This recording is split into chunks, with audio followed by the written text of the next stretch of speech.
All right. This video is going to be on a hot subject. So what I'm going to do is I'm going to leave up all comments regarding this subject other than comments that attack me or use racial slurs. I'm going to allow the stereotypes this time, but if you use a racial slur in that stereotype, your comment's gone and I'm going to block you. If you attack me, your comment's gone and I'm going to block you. But if you want to comment on the stereotype and you want to use a certain colorful language, in this particular instance, I'm going to allow it because colorful language was used in this particular clip by one of the women who have created this situation. Let's deal with some stuff just really get on my nerves. But y'all, Lena Dunham, star of the HBO series Girls, has apologized for racially charged remarks she made about New York Giants receiver Odell Beckham Jr., who she met in May at New York's annual Met Gala. Dunham made the remarks in an interview with actress Amy Schumer last week, and her words were published on her website, where she described Beckham's reaction to a tuxedo she wore to the event. Quote, "He looked at me and he determined I was not the shape of a woman by his standards. He was like, that's a marshmallow, that's a child, that's a dog. It wasn't mean. He just seemed confused. The vibe was very much like, do I want to F it? Is it wearing a, yep, it's wearing a tuxedo. I'm going to go back to my cell phone." Well, that stirred a backlash, and now Dunham is trying to smooth things over, releasing a public apology where she blamed her insecurities about her looks for projecting those thoughts onto Beckham. Y'all don't realize, he didn't say any of this. Nothing. This is in her brain. I feel terrible about it. I will never intentionally contribute to a long and often violent history of the old sexualization of black male bodies, as well as false accusations by white women towards black men. I'm so sorry, particularly to LOBJ, who has every right to be on his cell phone. Well, guess what? Her pal Amy Schumer, she got to the fray by responding to a tweet defending black men. Lena Dunham, Amy Schumer et al. Refused to see that misogyny among men of color, while hideously prevalent, is no more so than among white men, Paulo Santos wrote. She responded, "How would you know statistically who's hollering at you in the street more, PA?" She later deleted that tweet. Joining us in the studio, Dr. Greg Carr, chairman of Howard University's Department of Afro-American Studies, and plus still on our panel, Barbara Onwine, we have Shamichael Singleton, Amber Phillips. Ron, you know what Go ahead. You know what that is, brother. I mean, you know, Amy Schumer is the face of new feminism for these white folks.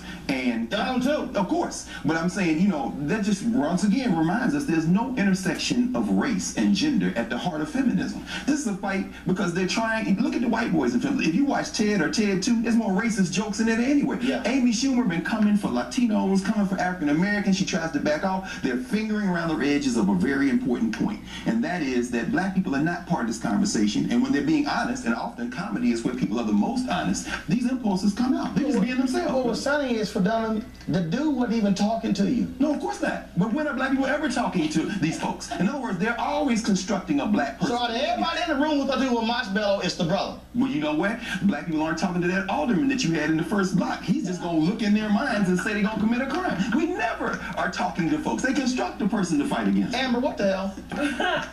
What I will say is I think at the heart of feminism, there is intersectionality. When we look at historians like Anna Julia Cooper, I think what the point with them are, they do not represent feminism. Those are the feminists. Black women and women of color represent feminism. Put the world and down. what I will say is that That's bullshit. They absolutely represent the feminism. Okay? And that's exactly what's in their mind. In their mind, okay, Dunham's mind specifically, since she was the one whose comment we're talking about, she got pissed off because this black guy had the nerve not to want to screw her. That's what pissed her off. If he had given her the look and kind of turned his head and smiled, she would have been fine.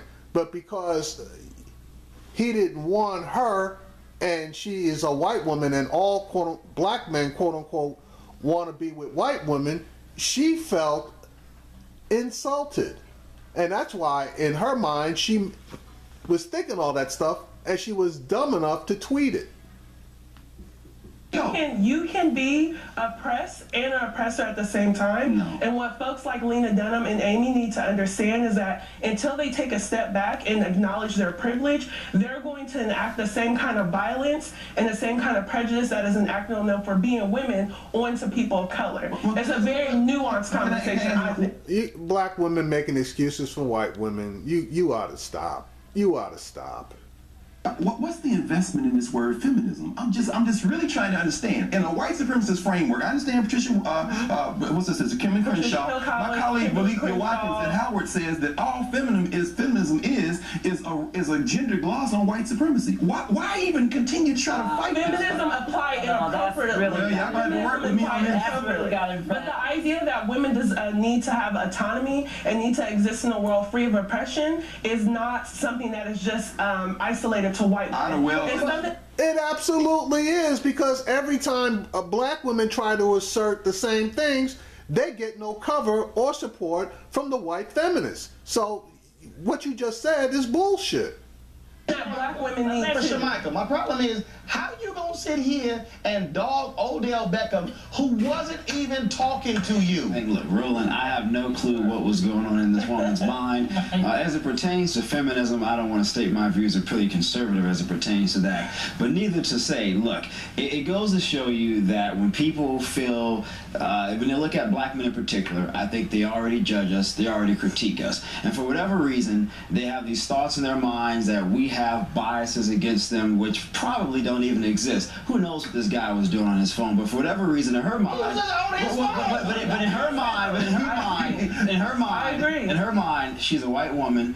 I'm an actress. Why is he not talking to me? Why is he not giving me any attention? So clearly he's thinking something negative. Go ahead. I literally got 60 seconds. Go. It was worse than that, because she was saying because I'm a white woman, he ought to want me.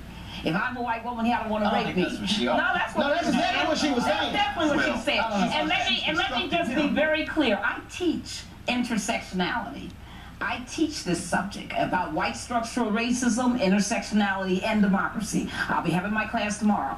I just want to say that black women have an interest in feminism, but it's our definition, not yours, not the white people. It's our final comment. Go back and reread Ida Wells. One second. Ida Wells called herself a race woman. You better go back and reread her, reread Anna Judy Cooper. This feminism word, let it die and let these white comedians have their arguments. All right, then. Here's the deal. Barbara Green, Barbara, hold on. Okay. Gotcha. Community. I got you. We can have that conversation another day, but the comedians are waiting. All right, so have at it.